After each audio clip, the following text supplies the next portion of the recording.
श्रीमत्सद्गुणशालिनं चिदचिदि व्याप्तं च दिव्याकृतिम् जीवे साक्षरमुक्तकोटिसुखदम् नैकावताराधिपम्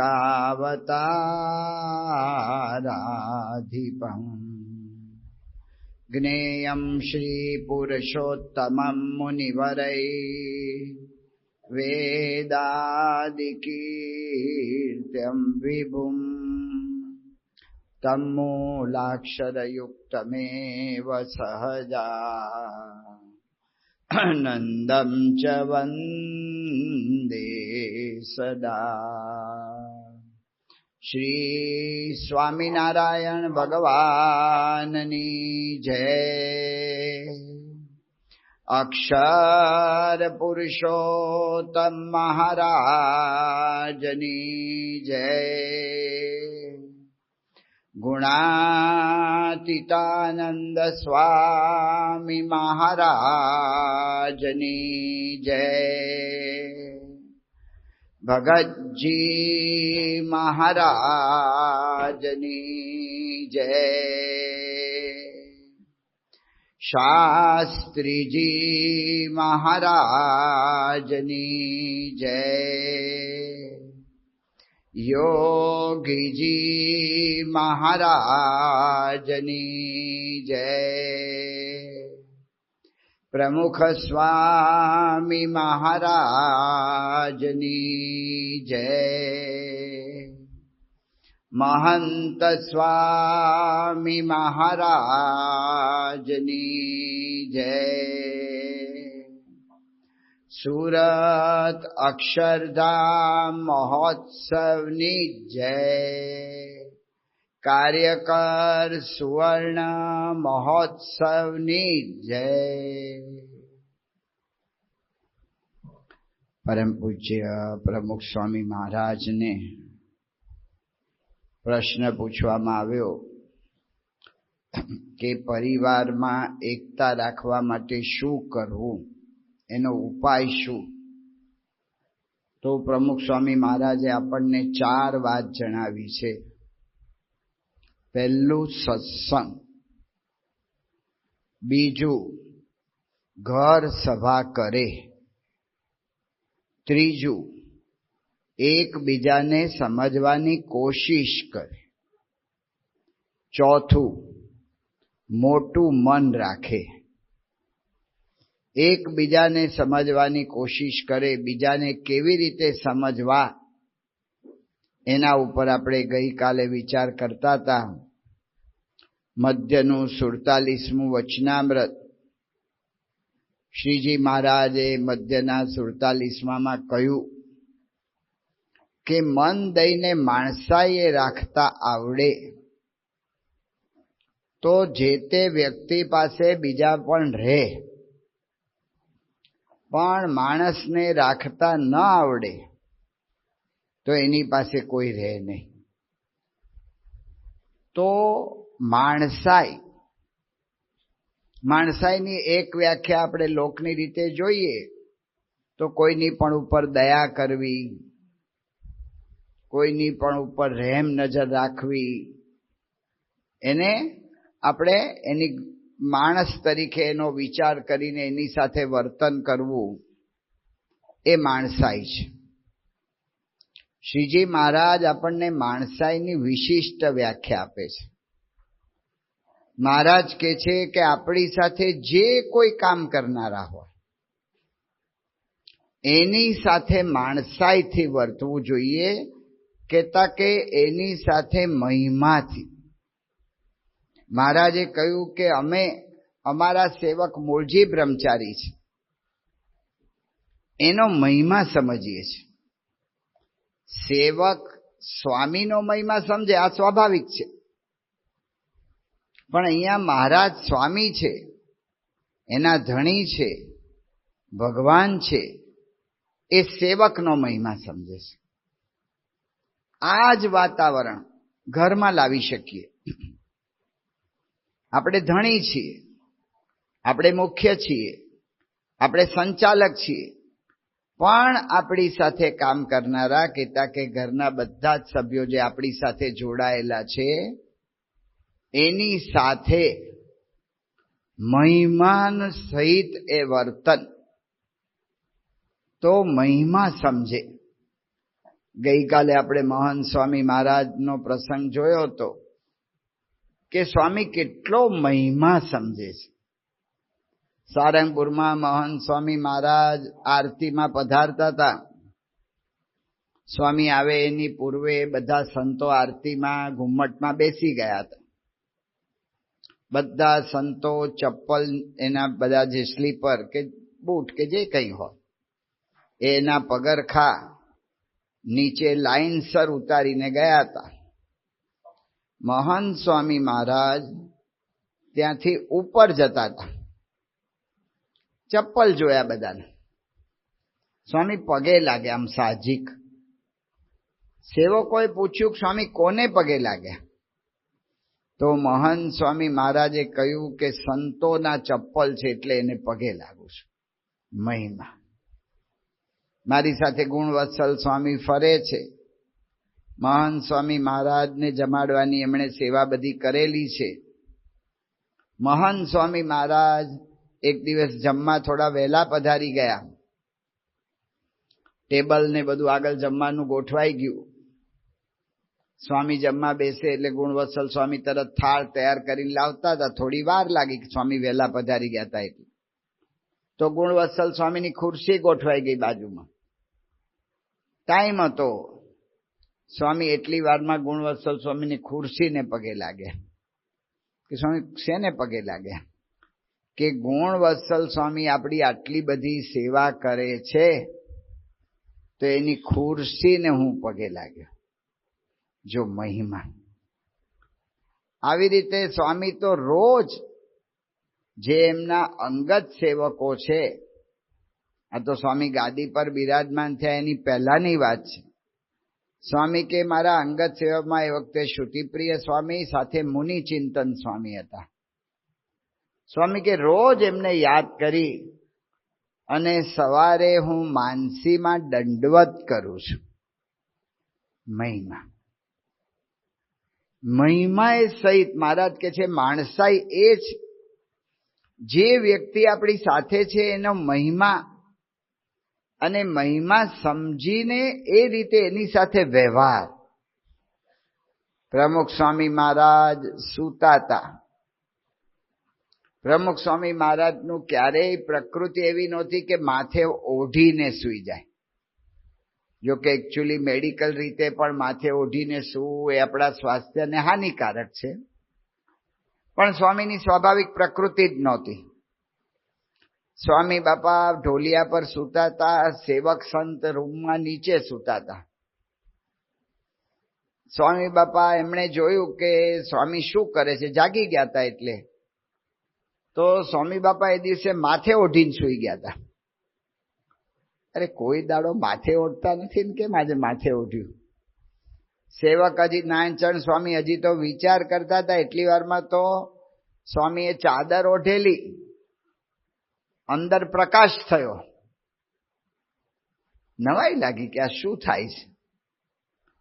થોડી વાર પછી સ્વામીએ ચાદર મોઢા પરથી હટાવી લીધી. નારાયણચરણ સ્વામીને ખબર પડી કે બાપા જાગે છે. એટલે નારાયણચરણ સ્વામીએ સ્વામી બાપાનો આમ સ્પર્શ કર્યો અને સ્વામી બાપા જાગતા હતા. એટલે બાપા કે શું થયું? તો કે બાપા શું કરતા હતા? તો બાપા કે ઘડિયાળ જોતો હતો. તે ઘડિયાળ જોવામાં તમે માથે ઓઢ્યું ને એ બધું શું કર્યું? અંદર પ્રકાશ. સ્વામી કે હું ઘડિયાળ જોવામાં લાઇટ બેટરી, એ વખતે ઓલી ઘડિયાળની અંદર લાઇટ નહોતી આવતી એટલે બેટરીથી આપણે જોવું પડતું. તો બેટરી એના પર મારું ઘડિયાળ પર અને એની જે કિરણો, એનો પ્રકાશ, એની શેડ એ તમારા આંખ પર પડે અને તમારી કદાચ ઊંઘ ઉડી જાય. એટલે તમારી ઊંઘ ન ઉડે એના માટે હું ચાદર ઓઢીને એમાંથી જોતો. કેટલો વિચાર છે.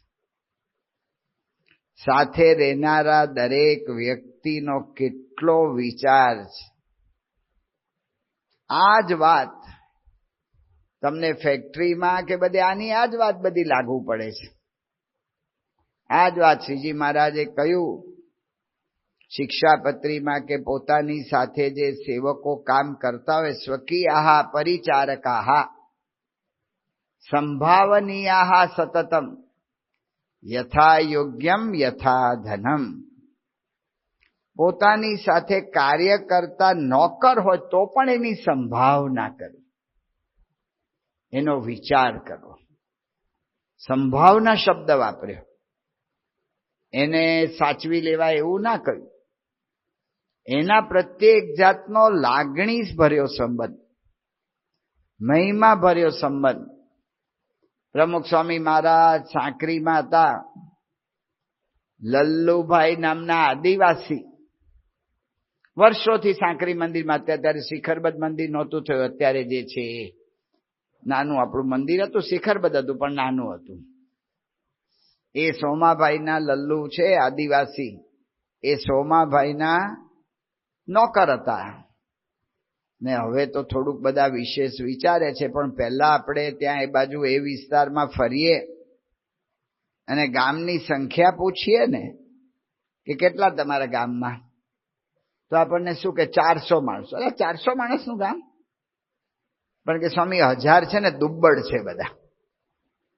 દુબ્બડ એટલે દુબળા, એને ગણે જ નહીં વસ્તીમાં, એનો વિચાર જ ના કરે. તો એવા આદિવાસી લલ્લુ હતા. તો સ્વામી બાપાએ જોયું કે બીમાર પડ્યા છે. પ્રમુખ સ્વામી મહારાજ એને જોવા ગયા, એની સંભાળ લેવા ગયા. એના જ્યાં પડ્યા હતા ખાટલામાં એક બાજુ ત્યાં ગયા અને કોઠારી એ વખતે પ્રભુ સ્વામી હતા. એને પ્રમુખ સ્વામી મહારાજે કહ્યું કે પ્રભુ સ્વામી આનું બરાબર ધ્યાન રાખજો ને છેલ્લે સુધી સેવા કરજો. અમારે હીરાભાઈ ભરવાડ સારંગપુરમાં શાસ્ત્રીમાના વખતથી મંદિરમાં સેવા કરે. સ્વામીએ નાની મોટી ઠેઠ સુધી સંભાળ રાખી, ઠેઠ સુધી. અને ધામમાં ગયા તો એના દીકરાઓને સ્વામીએ કહ્યું કે 12મું છે ને એના લાડવા તમારે કેટલા જોઈએ છે મંદિરમાં કહેજો, અમે તમને કરીને આપી દઈશું. નાનામાં નાની સંભાળ દરેકની. પ્રમુખ સ્વામી મહારાજ અમદાવાદમાં બિરાજમાન હતા અને એ વખતે વિધાનસભાની ચૂંટણી થઈ હશે. એટલે ચૂંટાયેલા બધા સભ્યો સ્વામી બાપાના આશીર્વાદ લેવા આવ્યા. આશીર્વાદ પૂરા થયા અને બાપા બધાને મળ્યા કર્યા. બાપા કે આ સાંજના સમયે તમે આવ્યા છો ને જમવાનો સમય થઈ ગયો છે એટલે બધા પ્રસાદ લઈને જજો. એ લોકો બધાને બીજી જગ્યાએ જવાનું હશે એટલે સ્વામીની આજ્ઞા પ્રમાણે બધા મંત્રીઓ પ્રસાદ લેવા તો બેઠા, પણ ઝડપથી જમી લીધું. ઝડપથી જમીને બહાર નીકળ્યા અને તરત સંતોને કહ્યું કે અમારી ગાડીઓ લાવો, કારણ કે અમારે નીકળવું છે. સંતોએ કહ્યું કે તમારી ગાડીઓ લઈ આવીએ, પણ જેમ તમારે માટે પ્રમુખ સ્વામી મહારાજે તૈયારી કરાવી અને બધાને વ્યવસ્થા કરીને જમાડવાની કર્યું છે, એમ તમારા ડ્રાઈવરોને પણ પ્રમુખ સ્વામી મહારાજે જમવા બેસાડ્યા છે. એટલે એ જમે છે. ત્યારે મોહનસિંહ રાઠવા બોલ્યા કે અમારે આ જ શીખવાનું છે. મહિમા દરેકે દરેક વ્યક્તિ. અટલાદાની અંદર વડોદરામાં પ્રમુખ સ્વામી મહારાજની જન્મ જયંતિ સ્ટેજ ઉપર સ્વામીએ કહ્યું કે આ બધાને પ્રસાદના ફૂડ પેકેટ એ વખતે આપણે એવી રીતે કરતા હતા કે જે તે ગાળામાં બેસે ત્યારે એને ફૂડ પેકેટ આપતા હતા. તો સ્વામીએ તરત જ બ્રહ્મતીજ સ્વામીને બોલાવીને કહ્યું કે તમે બધાને ફૂડ પેકેટ્સ તો આપી દેશો જે સભામાં બેઠા છે એને, તો પણ એના ડ્રાઈવરો જે ગાડીમાં બધાને લઈને આવ્યા હોય, કેટલાક બસમાં આવ્યા હોય એના ડ્રાઈવર હોય, એનું બધાનું જમવાનું શું?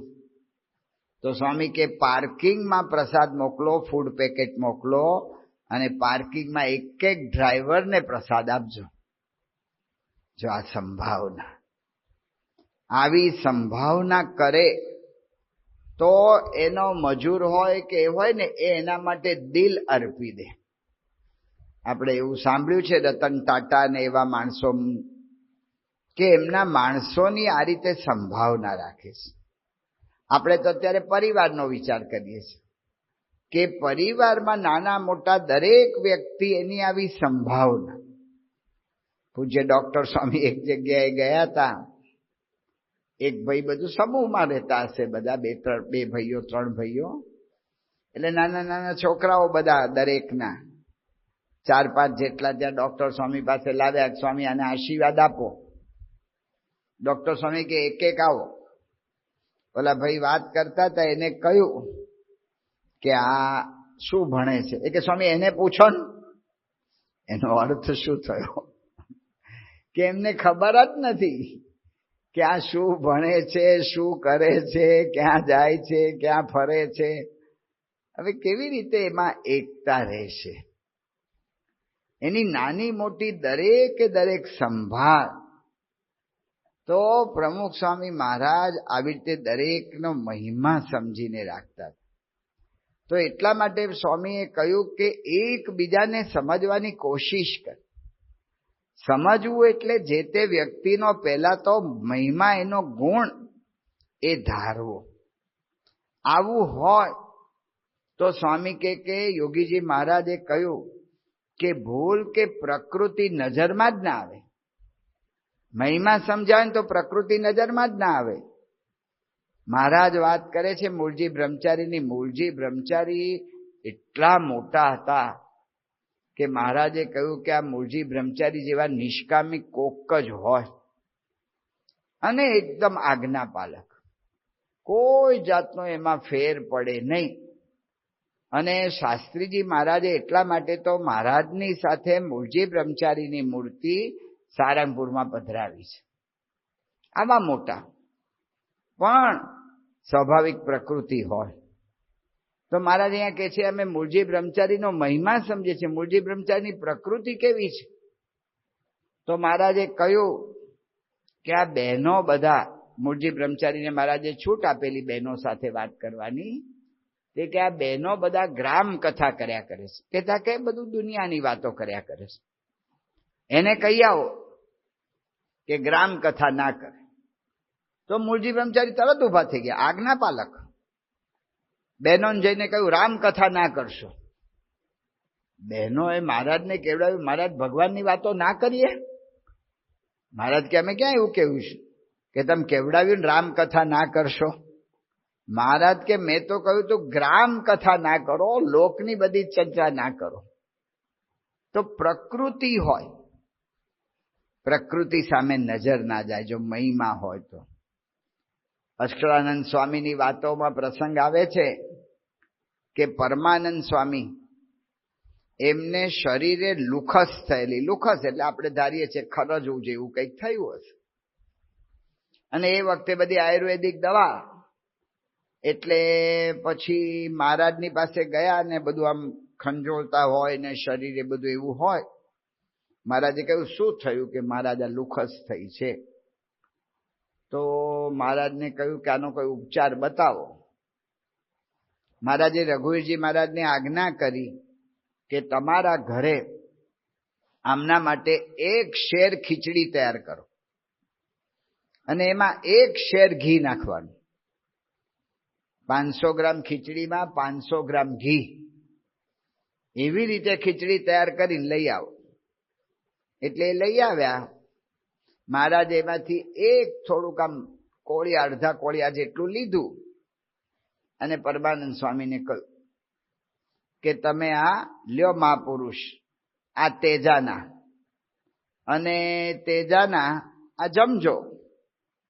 હવે તેજાના તો જમી લીધા પરમાનંદ સ્વામીએ, ને અક્ષરોડીની પાસે ત્યાં ફળિયામાં સૂઈ ગયા.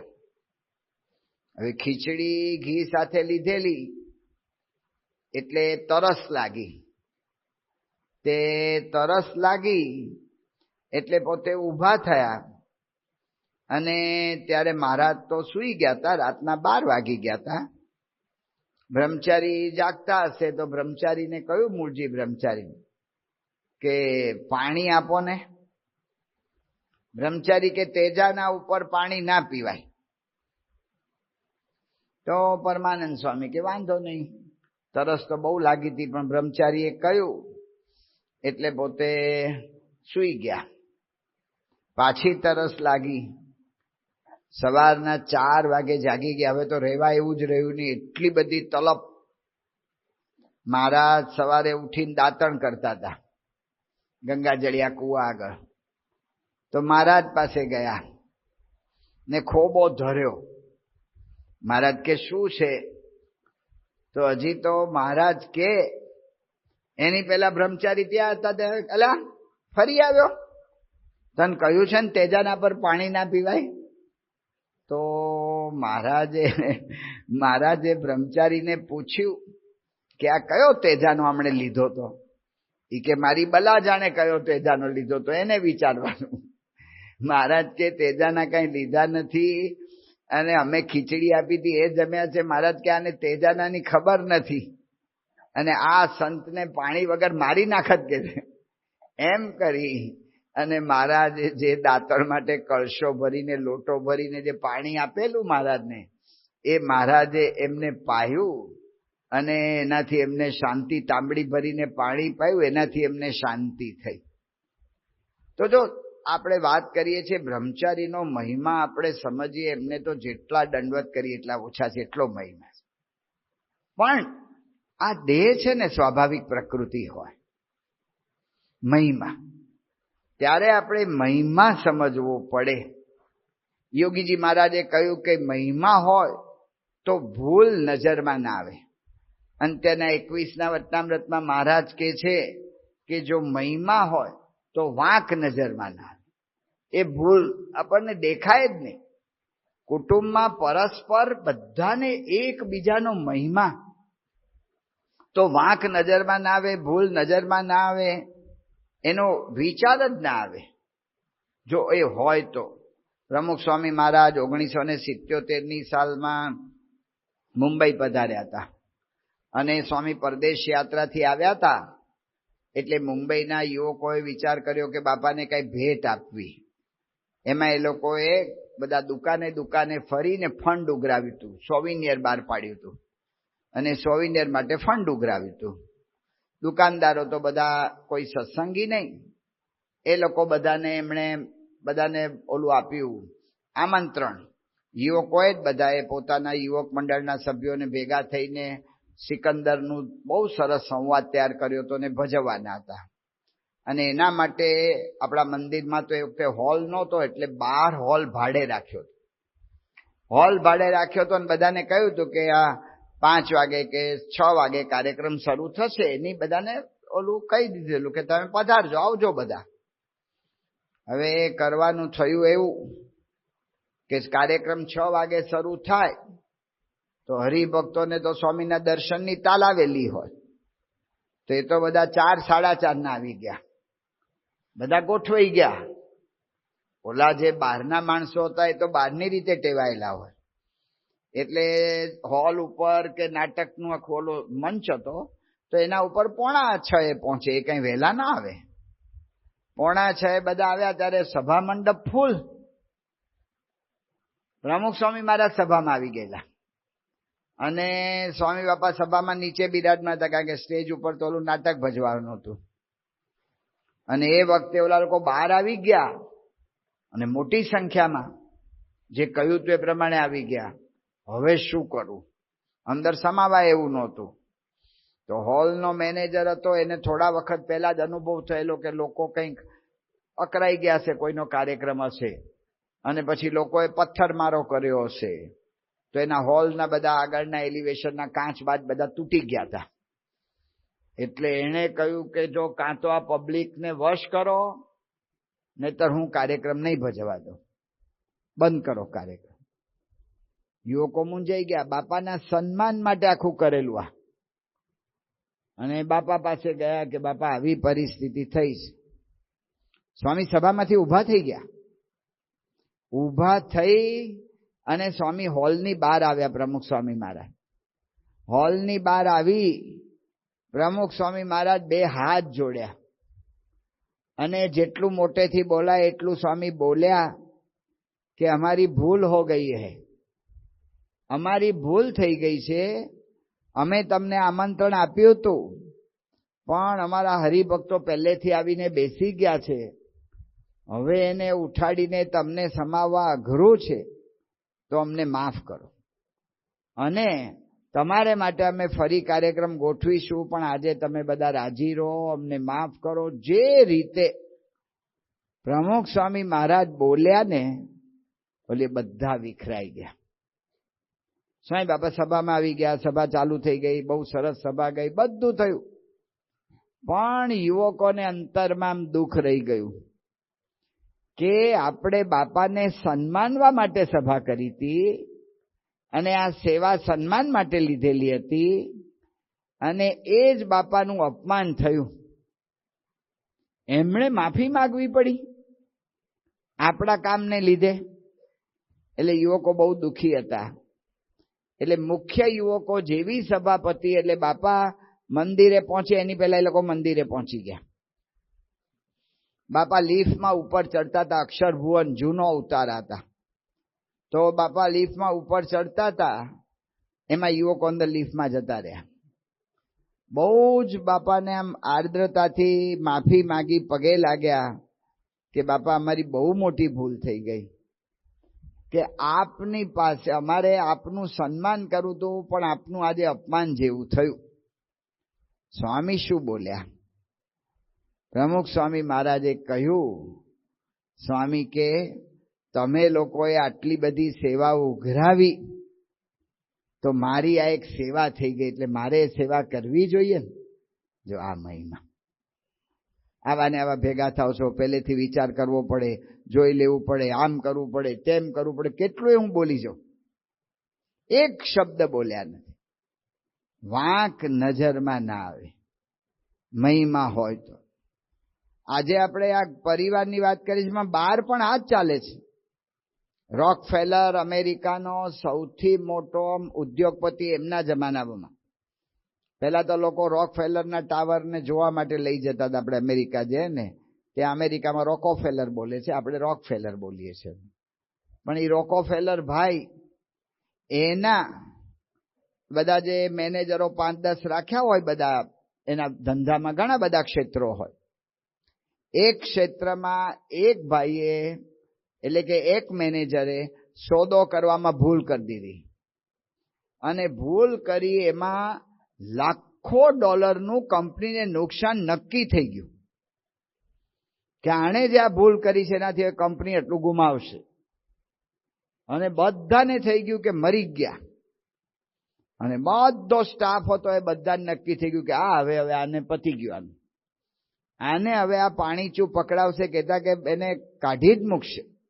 ત્યાં લે ઓફ કે છે કે આને નોકરીમાંથી કાઢી જ મૂકશે હવે. અને હકીકતે એટલી મોટી ભૂલ થઈ. બીજે દિવસે બધા પોતપોતાનું કામ કરતા હતા ઓફિસમાં, પણ બધાની નજર રોકફેલરના ઓફિસ તરફ હતી કે શું કરે છે. અને રોકફેલરે આવી ગયા ને ઓફિસમાં બેઠા હતા. બધા જોતા હતા કે ક્યારે ઓલાને બોલાવે છે ને શું કરે છે ને ઠપકો ક્યારે આપીને કાઢી મૂકે છે. એ વખતે રોકફેલર અંદર જઈને એક કાગળ લઈને પેન લઈને બેઠા. એના એક મિત્ર આવ્યા. એ વખતે એને ખબર પડી હતી કે આ નુકસાન ગયું છે, એટલે કે તને આ નુકસાન ગયું છે મને ખબર પડી છે, એટલે હું તને મળવા આવ્યો કે ભાઈ આ તને આટલું બધું દુઃખ થયું હોય તો મારે તને આવી રીતે હૂંફ આપવી જોઈએ. તો એણે પૂછ્યું કે આ તું અત્યારે કરે છે શું, તને આટલું નુકસાન થયું છે? એના કાગળને પેન લઈ કે જે વ્યક્તિ એણે મારી સાથે અત્યાર સુધી કામ કર્યું છે, જેણે આ ભૂલ કરી, ભયંકર ભૂલ કરી, એનાથી અમારી કંપનીને બહુ ભોગવવું પડશે. પણ અત્યાર સુધી આ ભાઈએ શું શું સારું કર્યું હતું, જેનાથી અમારી કંપની આગળ આવી હતી, એ બધી હું વિચાર કરીને એ બધું યાદ કરી નોંધું છું. જેનાથી એ વ્યક્તિ જ્યારે મારી પાસે હું એને બોલાવું ત્યારે મારો ગુસ્સો આસમાને ન ચડી જાય અને હું એને શાંતિથી સમજી શકું. અને એક રોકફેલરે કર્યું, એમાં ઓલો એક માણસ તો બચી ગયો, પણ એક ન બચ્યો, બધા બચી ગયા.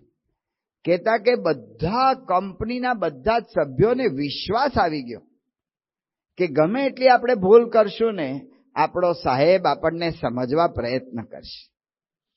એક વિશ્વાસ આવી ગયો એટલે સાહસ કરવામાં એને હિંમત આવી ગઈ અને કંપની આગળ વધવા માંડી. આ મહિમા, આ મહારાજ આપણને વચનામૃતમાં આધ્યાત્મિક વાતો કરે છે, પણ એ જ પરિવારમાં કામ લાગે છે, એ જ આપણી ઓફિસ કે કંપનીમાં કામ લાગે છે.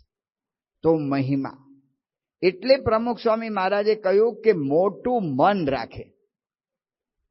મોટું મન એટલે શું? ક્ષમા આપે. આ ચોથો મુદ્દો સ્વામીએ કહ્યો કે મોટું મન રાખે, ક્ષમા આપ્યા કરે, એને વિચાર જ ના કરે, ક્ષમા આપે. આપણે કેટલ કેમ્પ કર્યો તો 87માં પ્રમુખ સ્વામી મહારાજ રાજકોટના બેડીના સરકારી કેટલ કેમ્પમાં ગયા હતા મુલાકાતે. ત્યાં એ લોકોએ બોલાવ્યા હતા આશીર્વાદ માટે, તો બાપા ત્યાં પધાર્યા હતા. તો બાપા જ્યાં જાય ત્યાં 40-50 ગાયો એમની પાછળ ફરે. પ્રમુખ સ્વામી મહારાજે કેમ્પના સંચાલકને પૂછ્યું કે આ શું છે, આટલા બધા ઢોર પાછળ ફરે છે? કે સ્વામી આને અમે પૂરતું ખાવાનું નથી આપી શક્યા. એટલે કોઈ પણ વ્યક્તિ આવે ને તો આ બધા ઢોર એની પાછળ ફરે છે કે કંઈક ખાવાનું મળશે આશાએ. સ્વામી ત્યાંથી પાછા પધાર્યા ગોંડલ ને જ્ઞાની સ્વામીને તરત બોલાવ્યા કે મારાથી આ જોવાયું નહીં, આ ઢોર બચારા આવી રીતે ભૂખ્યા છે, તમે ગમે તેમ વ્યવસ્થા કરો. બાપા દુકાળ છે અત્યારે ક્યાંથી કરવું? આપણે કેટલ કેમ ચલાવતા હતા ડાંગરામાં, ત્યારે બાપા કે ગમે ત્યાંથી વ્યવસ્થા કરો. અને રાતોરાત વ્યવસ્થા કરીને 18 ટ્રક ઘાસ પ્રમુખ સ્વામી મહારાજે બેડીના કેટલ કેમ્પમાં મોકલ્યું. આટલાથી બેસી ના રહ્યા. સ્વામીએ વિચાર કર્યો કે સંસ્થાએ કેટલ કેમ્પ કરવા જોઈએ, અને એના માટે બધા સંતોને ભેગા કર્યા. અને શરદ પૂનમનો સમયો થઈ ગયો હતો, એના પછી ભેગા કર્યા. અને સ્વામી કે લાભ પાંચમે કેટલ કેમ્પનું ઉદ્ઘાટન કરવું છે. સંતોએ કહ્યું બાપા પૂરા 15 દિવસે નથી, અને એની અંદર કેવી રીતે કરશું? સ્વામીએ 4 કેટલ કેમ્પ નક્કી કર્યા કે ભાઈ 4 જગ્યાએ કેટલ કેમ્પમાં આપણે ઉદ્ઘાટન. લાભ પાંચમ સ્વામી કે ચાલુ થઈ જવા જોઈએ. તો બાપાને થોડીક આવી મોડી વાત કરી તો બાપાએ કહ્યું કે એક માણસ આ અજમેરા કેટલ કેમ્પ કરે છે ને, એ આ કેટલ કેમ્પમાં બધાને આટલું કરી શકે છે, તો આપણે આટલા બધા છીએ, કેમ ના થાય? શું કે કોઈ વિચાર ના કરતા એ બધા સંતો મંડી પડ્યા. અમારો વારો હતો અટલાદરા કેટલ કેમ્પમાં. આપણે વાત કરીએ છીએ મોટું મન રાખે. તે અટલાદરા કેટલ આપણે તો કોઈ દાડો ઢોર સંબંધી કંઈ જાણેલું જ નહીં, કંઈ ખ્યાલ જ નહીં કે હું નીણ કહેવાય ને કેવી સૂકી નીણ હોય ને કેવી લીલી નીણ હોય ને હું હોય ને આમ તેમ કશું. પણ હવે સ્વામીએ કહ્યું એટલે બધા મંડ્યા, પરદેશના સંતોએ મંડ્યા.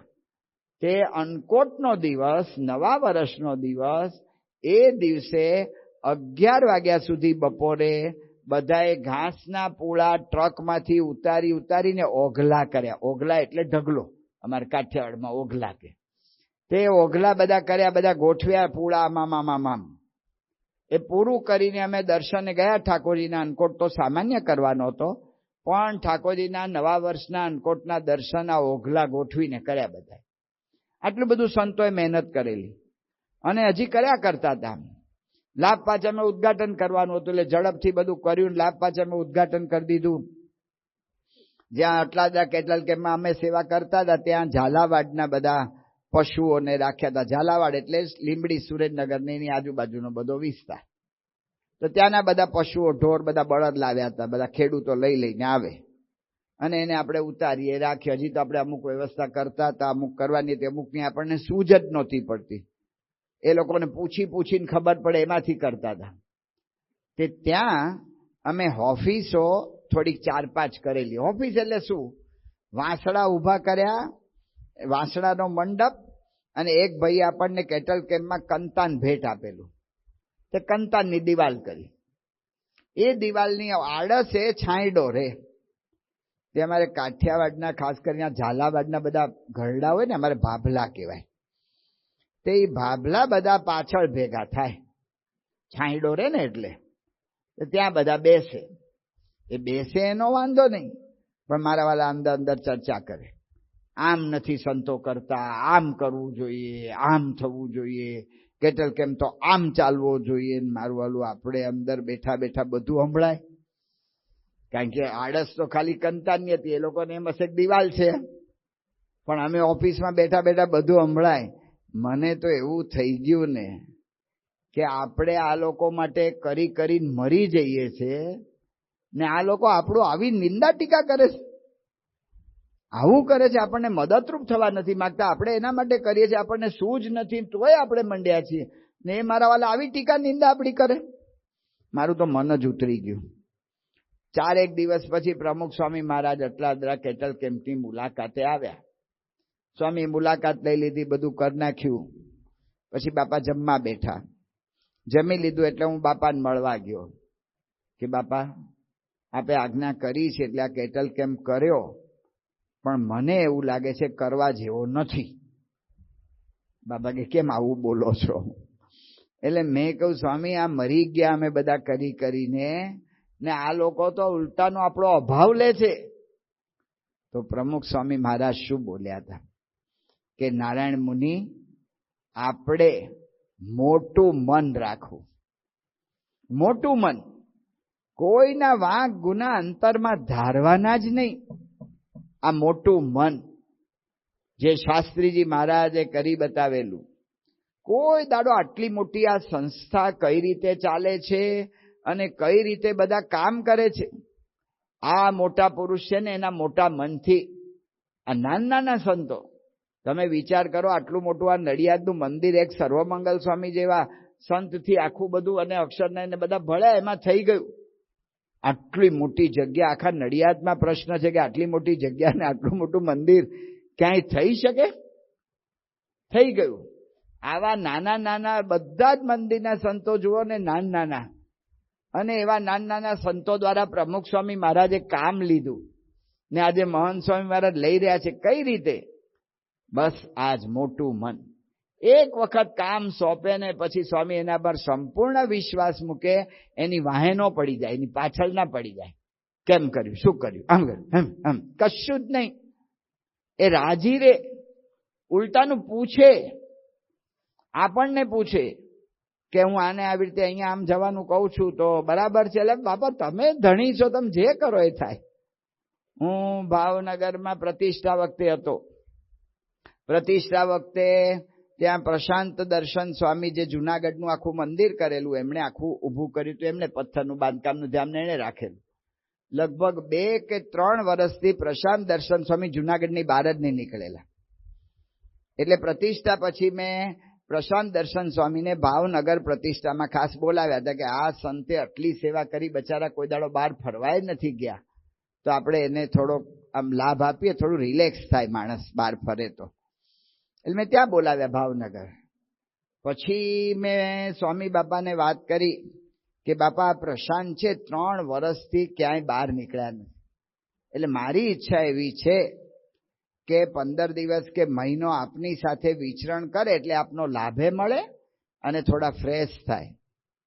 બાબા કે મને કાંઈ વાંધો નથી, પણ તમે જુનાગઢના કોઠારીને પૂછ્યું? હવે મેં કહ્યું બાપા જુનાગઢના કોઠારી ધર્મકીર્તિ છે ને, એ તો હું કહું એટલે કરે જ, એમાં જ મને ચિંતા જ નથી કોઈ. બાપા કે એમ નહીં, તમારી ફરજ કહેવાય કે જે તે વ્યક્તિ જે સંભાળતી હોય એને પૂછીને તમારે કરવું પડે. આ મેનેજમેન્ટ છે. આ મેનેજમેન્ટથી આખી સંસ્થા ચાલે છે, દાસ ભાવથી, સેવક ભાવથી. મહંત સ્વામી મહારાજ કહે છે ને કે આ સત્સંગમાં ઇંગ્લિશ મીડિયમ હોય સ્કૂલમાં, કોક સ્કૂલમાં હિન્દી મીડિયમ હોય, કોક સ્કૂલમાં ગુજરાતી મીડિયમ હોય, એમ સત્સંગમાં છે ને દાસ ભાવ મીડિયમ છે. તો કોઈનો ભૂલ એને નજરમાં જ ના લે. શાસ્ત્રીજી મહારાજના વખતમાં તો પૈસાની કેટલી, હમણાં જ હું અહીંયા આવ્યો, હું સીધો આપણે ખાનદેશથી અહીંયા આવ્યો ટ્રેનમાં, તો ખાનદેશમાં મને આનંદ સ્વામી, આનંદ જીવન સ્વામી આ પ્રસંગ કહેલો, હમણાં જ સાંભળીને આવ્યો છું અને ગામોમાં જઈને આવ્યો. તો ત્યાં શાસ્ત્રીમાના વખતમાં પૈસાની કેટલી તકલીફ. કારણ કે શાસ્ત્રીજી મહારાજ જેવા પુરુષ આપણે જોયું સારંગપુરથી 12 કિલોમીટર ચાલીને જમરાળા ગયા અને ત્યાં ઓલા ભાઈ કે જમીને જ જાઓ શાસ્ત્રી મહારાજ, તમારે જમવું નથી. કેમ?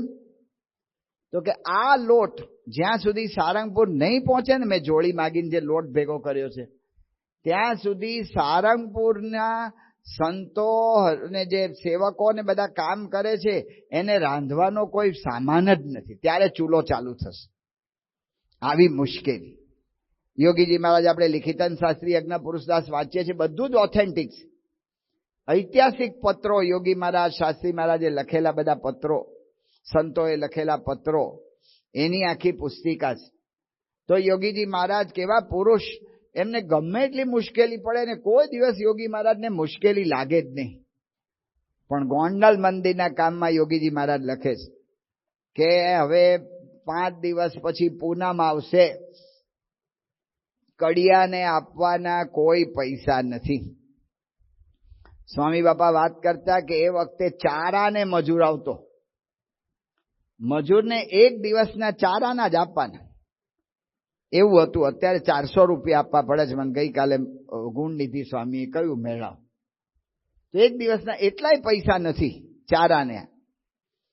સારંગપુરની કેવી પરિસ્થિતિ. શંકર ભગત કોઠારી, આ શંકર ભગત કોઠારી એ મજૂરને પૈસા ચૂકવે, પછી મજૂરને કે તારે વાપરવા માટે કેટલા જોઈએ, કેટલા, કે આ બીજા વધારાના પૈસા તું શું કરીશ, એના કરતા તું પૈસા છે ને ઉધાર મંદિરને આપ, પછી છે ને તને જરૂર પડશે ને ત્યારે મંદિર તને આપી દેશે. એટલે મજૂર પાસે ઉધાર લે.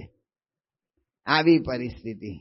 તો યોગીજી મહારાજ પત્રમાં લખે છે શાસ્ત્રીજી મહારાજને કે સિલકમાં મહારાજ અને સ્વામી બે જ છે, એકે રકમ એક કાણો પૈસો નથી. અને યોગીજી મહારાજ લખે છે કે વેપારી તો જીવ ખાઈ જાય છે. આવું કોઈ દાડો યોગી મહારાજ ના લખે. પણ યોગીબાને કેટલો તકલીફ થઈ હશે ત્યારે આવો શબ્દ આવી ગયો કે જીવ ખાઈ જાય છે. કારણ કે પૈસા ઉઘરાણી આવે તો શું કરવું હોય નહીં, એના મેણા ટોણા એના ખખડાવે, બધું કરે, આપણે સાંભળી જ લેવાનું. આવી મુશ્કેલીમાં આપણે મુશ્કેલીની વાત કરીએ છીએ કારણ કે સાસીમાનું કેવું કાર્ય છે એના પર આપણે વિચાર કરીએ છીએ. મોટું મન રાખે, ક્ષમા રાખે. તો આવી મુશ્કેલીમાં યોગીજી મહારાજ એમણે શાસ્ત્રીજીમાને પત્ર લખ્યો હશે અને શાસ્ત્રી મહારાજ ખાનદેશમાં વિચરણ કરવા ગયા. 5-7 ગામમાં વિચરણ કરીને હરિભક્તો બચારાને વિનંતી કરી અને 3000 રૂપિયા ભેગા કર્યા સ્વામી. 3000 રૂપિયા મોહાડી ગામમાં સ્વામી હતા ત્યાં બધા ભેગા થયેલા. સ્વામીને એમ કે આ જોખમ બોખમ ક્યાં બધે હારે ફેરવવાના. એટલે ત્યાં એક હરિભગત હતા ઢુંઢુબા માસ્તર. આ ઢુંઢુબા માસ્તર હતા એ ઝાપીના. એટલે એમને કહ્યું કે તમે ઝાપી જાઓ છો, ઝાપીથી ધુલિયા નજીક, તો તમે આ પૈસા લઈ જાઓ અને કાલે અને અત્યારે તમે ત્યાં જે એક ઓલા પૈસાની લેવડ દેવડ કરે ને, શું કહે છે, આંગળિયાની સર્વિસ, એ શાલિગ્રામ શેઠ છે એને આપી દેજો આજે આ પૈસા. તો શાલિગ્રામ શેઠ ગોંડલ, સારંગપુર બધે જરૂર છે ત્યાં પૈસા મોકલી દેશે. તો આ ઝાપીથી નીકળ્યા ઢુંઢુબા માસ્તર. અને ઢુંઢુબા માસ્તર નીકળ્યા પણ રાત જેવું પડી ગયું એટલે એને થયું કે આજ રાતે મારે ગામ રોકાઈ જવું, ઝાપી કાલ સવારે આપી આવીશ પૈસા. રાતે પૈસા બધા ભેગા એટલે સુઈ ગયા, ઘરે આમ સૂતા હતા. એ જ વખતે એના ઘરનું બારણું ખખડ્યું. 4-5 ચોર મારા વાલાને ખબર પડી ગઈ હતી કે ઢુંઢુબા પાસે કાંઈક પૈસા છે. એટલે એને એમ કે આ પડાવીએ. સીધી રીતે આમ ધાક ધકમીથી તો પડાવાય નહીં, એટલે યુક્તિ કરી ઘરેણા લઈ આવ્યા અને ઢુંઢુબાને કહ્યું કે અમે મુશ્કેલીમાં આવી ગયા છીએ, અમારે તાત્કાલિક પૈસાની જરૂર છે. આ 3 કિલો સોનાના ઘરેણા છે, અમારે 3000 રૂપિયા વેચવા છે, જો તમે આપો તો. ઢુંઢુબાને થયું કે ઓહો, આનાથી તો સંસ્થાને કેટલો લાભ થઈ જાય. 3 કિલો ઘરેણા 3000 રૂપિયામાં. કે લાવો. એ તો આપી દીધા અને ઓલાને પૈસા આપી દીધા. પૈસા ચૂકવ્યા પછી ઢુંઢુબાને વિચાર આવ્યો કે મારા વાલા સોનાના છે કે નહીં, એ તો આપણે તપાસ ન કરી. ઓલા જતા રહ્યા ગઠિયા. ઢુંઢુબા રાતના ગયા સોની પાસે, એના ગામમાં સોની હશે. સોની એક એક ઘરેણું લે અને ઓલું આમ ઘસે, પિત્તળ, બીજું પિત્તળ, ત્રીજું પિત્તળ. ઢુંઢુબા તો કાપો તો લોહી ના નીકળે. 3000 રૂપિયા યોગી મહારાજ જેવા કે જીવ ખાય છે. પ્રમુખ સ્વામી મહારાજ સારંગપુરમાં પૈસા નહોતા અને ઉઘરાણીએ બધા બહુ આવતા હતા, તો સ્વામી જાત્રાએ નીકળી ગયા કે બધા શેઠિયાને જવાબ કેમ ના આપવા. તે સ્વામી કે હાલો દ્વારકાની જાત્રા કરી આવીએ, કે કોઈ પૂછે નહીં, આપણને આવે નહીં અહીંયા, એવી પરિસ્થિતિ. અને એની અંદર હવે આમાં શું કરવું? શાસ્ત્રીજી મહારાજ પર 4-5 દિવસ પછી યોગી મહારાજનો પત્ર આવ્યો કે કોઈ પૈસા આવ્યા નથી. શાસ્ત્રી મહારાજ કે આપણે આ શાલિગ્રામને મોકલી દીધા છે ને પૈસા કેમ નથી મોકલ્યા? તે એકો કર્યો.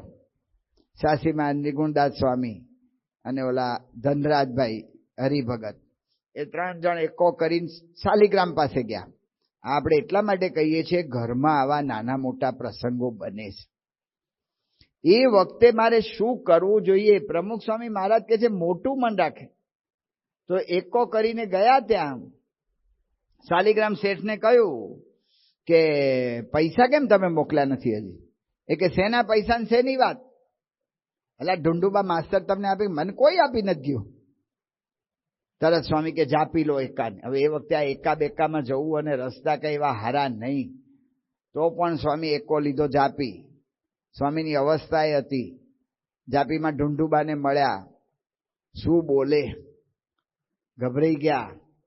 એ કે સ્વામી મેં શાલિગ્રામને આપ્યા છે. સ્વામી કે હાલો શાલિગ્રામ પાસે. એટલે એમને એકામાં બેહાડ્યા અને લઈને જે ગયા ધુલિયા શહેરમાં શાલિગ્રામ રહે, તે જાપીથી ધુલિયા લઈ આવ્યા. ધુલિયા આવ્યા. ઓલા ધનરાજે કહ્યું કે ઢુંઢુબા સાચું હું છે તું બરાબર કહેજે હો, કારણ કે શાલિગ્રામે તમને ના પાડી છે કે તું કશું આપી નથી ગયો. ત્યારે ઢુંઢુબા બચારા રડી પડ્યા અને સ્વામીને કહ્યું કે સ્વામી, મને એમ કે સંસ્થાને વધારે લાભ કરી દઉં એટલે મેં એના ઘરેણા લીધા અને બધા ઘરેણા ખોટા નીકળ્યા છે. શાસ્ત્રીજી મહારાજ જેવા પુરુષ આટલી મુશ્કેલીમાં આવી કોઈ પ્રશ્ન થાય ને કેટલો ગુસ્સો ચડી જાય આસમાને. એક શબ્દ બોલ્યા નહીં. એને શિખામણ પણ ના આપી.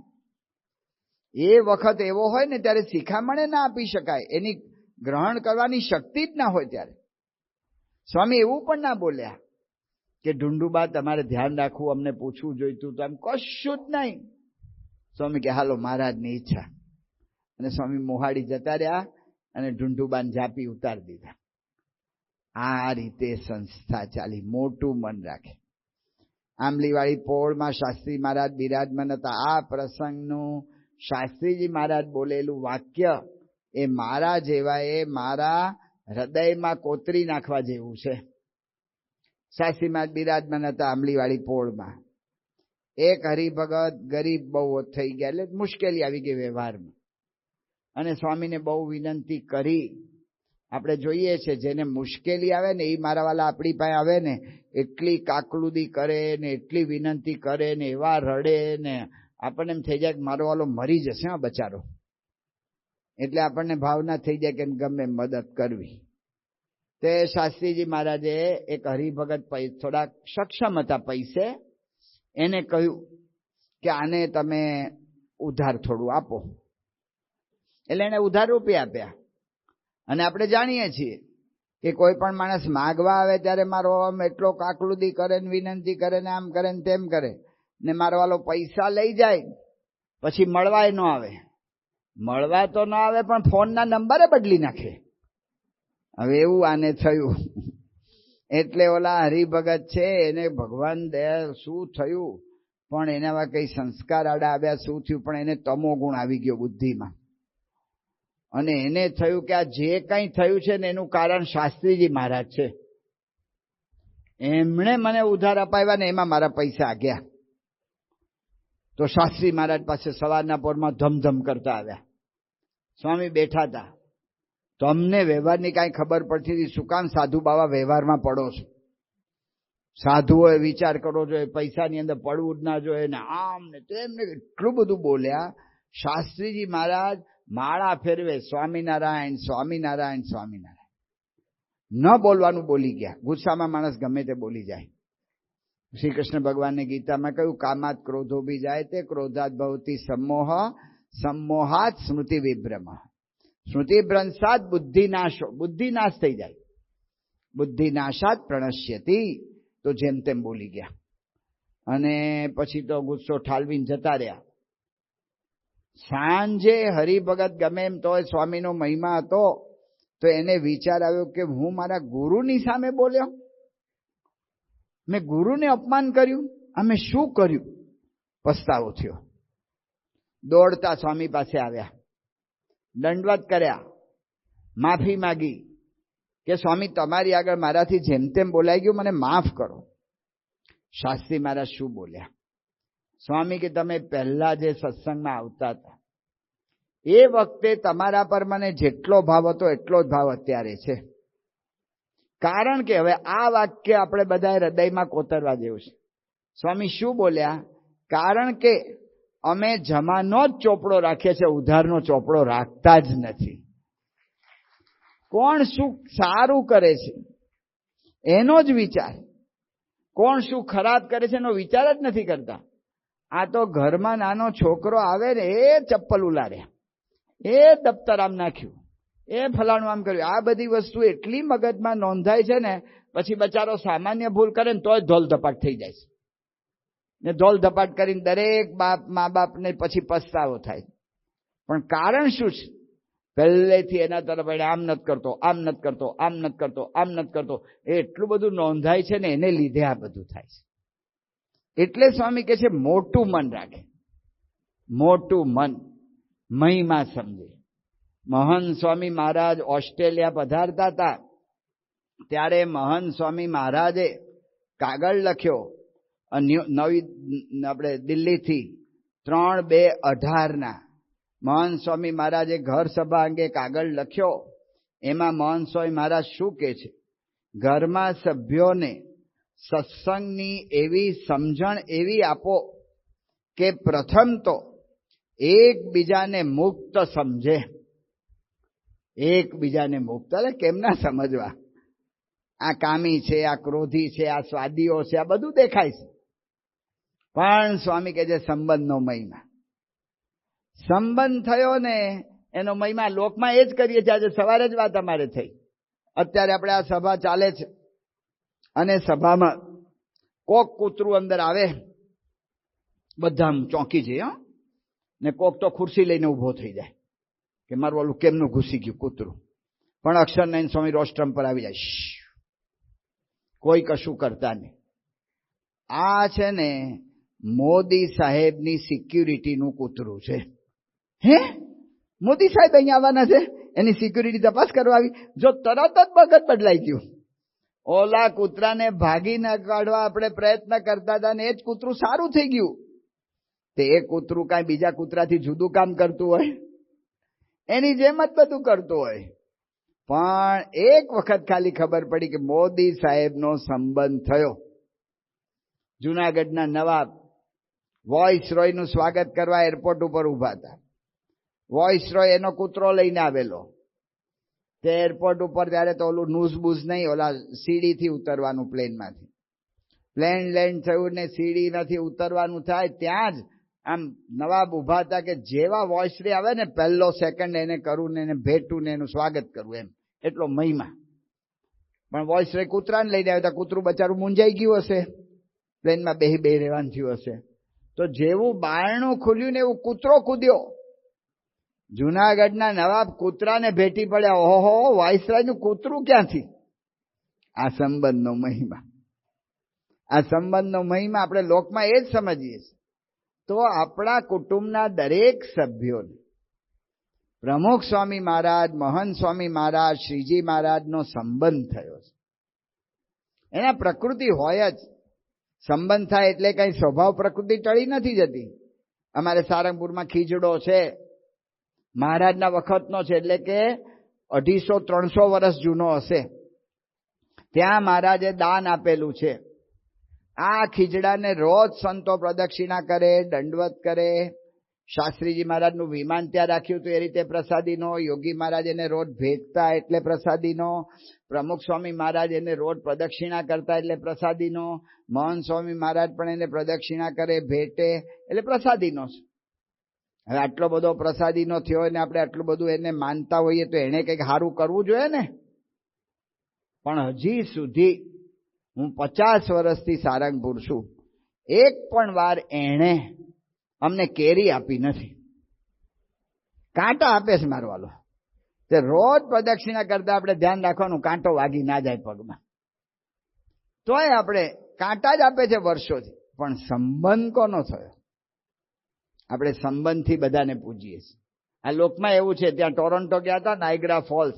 નાયગ્રા ફોલ્સને ઉપરથી આમ 1.5 કિલોમીટરનો ગોળાકાર આખો ફોલ્સ, ધોધ મારવાલો. આપણે આમ જોયા જ કરીએ, એમ થાય કે એકાદ બે દદુડા સારંગપુરમાં આવી જાય ને તો કામ થઈ જાય, એટલું આપણને આમ થઈ જાય. તેને જોવા ગયા હતા. ઉપર એક ઊંચું ટાવર હતું. એ ટાવરની અંદર પ્રવેશ કર્યો તો બધી કાચના ઓલા બધા શોકેશ. એમાં શું હતું શોકેશમાં? એલ્વિસ પ્રેસ્લીનો જોડા.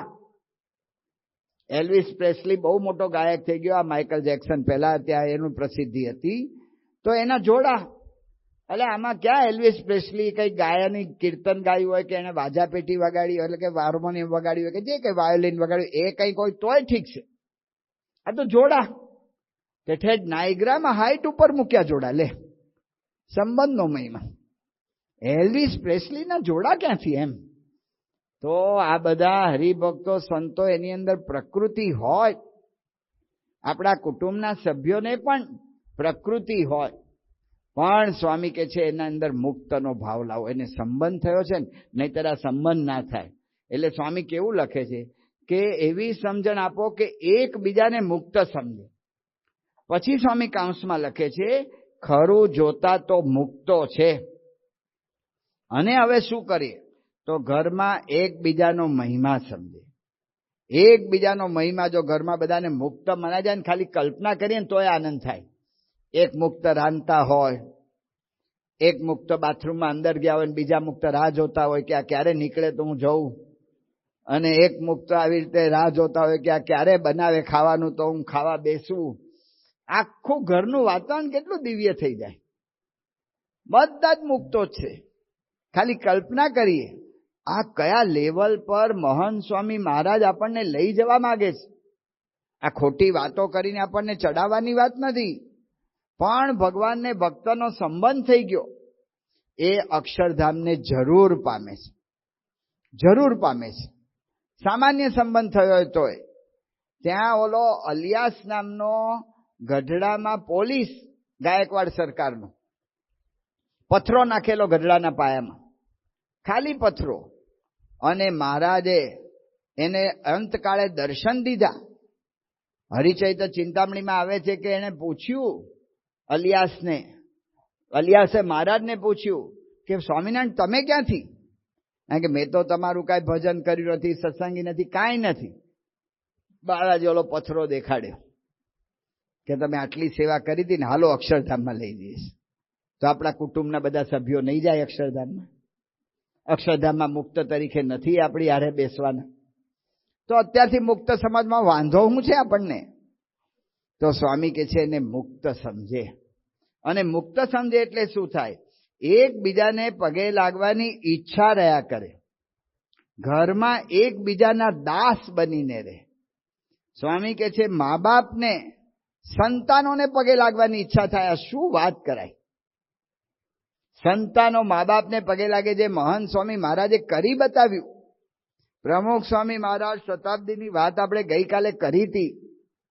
બધા જ હરિભક્તો બધા આવ્યા, બધાની ચરણરજ સ્વામી માથે લીધી. પૂજ્ય આત્મતૃપ્ત સ્વામીએ પૂછ્યું કે સ્વામી, સ્વયંસેવક તો 80,000 જ હતા, હરિભક્તો રોજના એવરેજ 25,000 આવતા, પણ આપણો ચાલુ દિવસમાં 1,00,000 થી 1,25,000 આવતા હતા, અને શનિ અને રવિવારમાં 4-4 લાખ માણસો આવતા હતા નગરમાં. તો બીજા બધા તો બહારના જ હતા, યાત્રિકો હતા.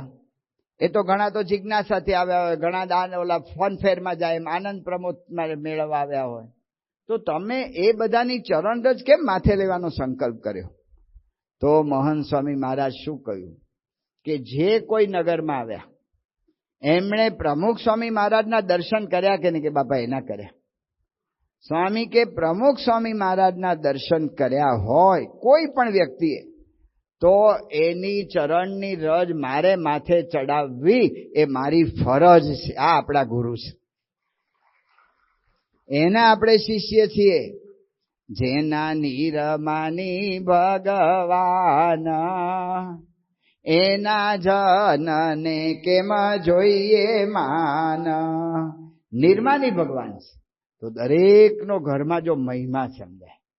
કદાચ મુક્તો સીધું સમજવું આપણી બુદ્ધિને અઘરું પડે તો પેલા ગુણ ગ્રહણ, ગુણનો વિચાર કર્યા કરો. ગુણને અંતરમાં ધારીએ અને ગુણ ગ્રહણ કર્યા કરીએ. આજે અમે ત્યાં ગયા હતા સ્મૃતિ મંદિરે દર્શન કરવા. મહંત સ્વામી મહારાજનું વાક્ય ત્યાં દિવાલ પર લખેલું છે કે જો તમારે શાંતિ જોઈતી હોય તો બધાનો ગુણ લેજો, અને અશાંતિ જોઈતી હોય, હું એક્ઝેક્ટ શબ્દ નથી બોલતો, ભાવાત્મક બોલું છું, અશાંતિ જોઈતી હોય તો બધાનો અવગુણ લેજો. આ ઘરમાં અવગુણનો વિચાર, અવગુણને ધારી રાખવાનું, અવગુણ પ્રમાણે એને પ્રતિભાવ આપવાનો, અવગુણ પ્રમાણે એની સાથે સંબંધ રાખવાનો, એટલે પ્રશ્નનો ઉકેલ જ ના આવે. પણ મહારાજ અને સ્વામીના ભક્ત છે, ગમે એવા હોય તો મારે દાસ બની, જો મારા ગુરુ દાસ બને છે તો મારે દાસ બનીને રહેવાનું, એવો જો ભાવ પ્રગટે તો માણસાઈ. આવો મહિમા સમજીને મહારાજ કહે છે કે એની વાત સાંભળે. આ મહિમા સમજીને વાત સાંભળવાની છે. આ તો છોકરા આવે ને પપ્પા વાત કરવી છે તો પપ્પા છે ને છાપા વાંચ્યા કરતા હોય, કાં તો મોબાઈલ, હવે તો મોબાઈલ આવી ગયા, મારા વાળા મોબાઈલ જ જોયા કરતા હોય. પપ્પા મારે વાત કરીશ, તું બોલ બોલ, મને બધું એક સાથે હું 5-10 ક્રિયા કરી શકું છું. એ તો સતાવધાની છે. એને એની ઉપર ધ્યાન જ ના આપે. ધ્યાન આપે તો પસંદગી પૂર્વકનું જ સાંભળે, પોતાને જે સાંભળવું એ જ સાંભળે. ઓલા મિયા બીમાર પડ્યા, બધા મળવા આવે કે મિયાજી જોજો આ ના ખાતા નહીતર વધારે બીમાર પડશો. બીજા આવે કે જો આ દવા લેજો, બરાબર લીમડાનો રસ પીજો નહીતર વધારે બીમારી થશે. મિયા તો બધાનું સાંભળ્યા જ કરે. એમાં એના ફૈબા એવા કે બહુ બીમાર પડી ગયા, તમારું શરીર બહુ લેવાઈ ગયું છે, શીરો ખાઓ.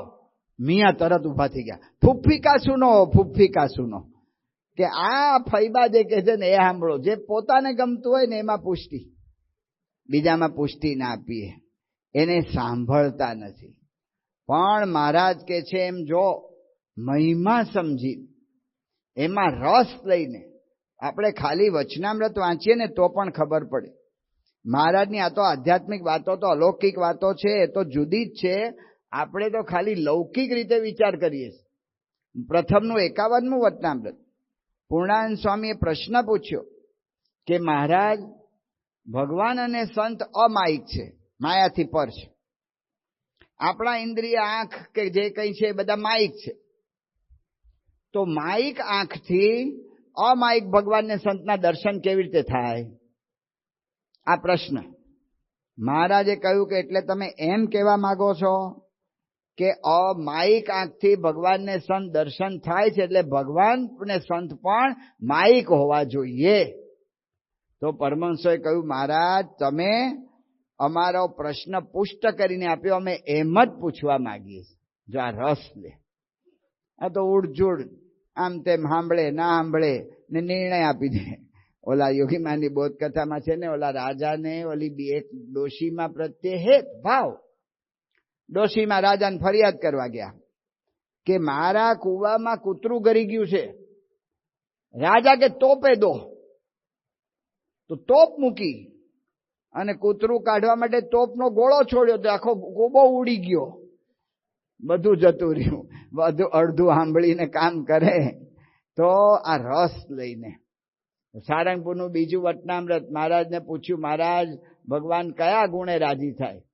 મહારાજે કહ્યું કે તમે ખાલી ભગવાન ભક્ત પર રાજી થાય એવી રીતે ઈચ્છો છો કે ભક્ત ભગવાન પર પણ રાજી થાય એમ કહો છો? કે મારે બે ઈચ્છીશ. એક એક વાતમાં રસ લેવાનો.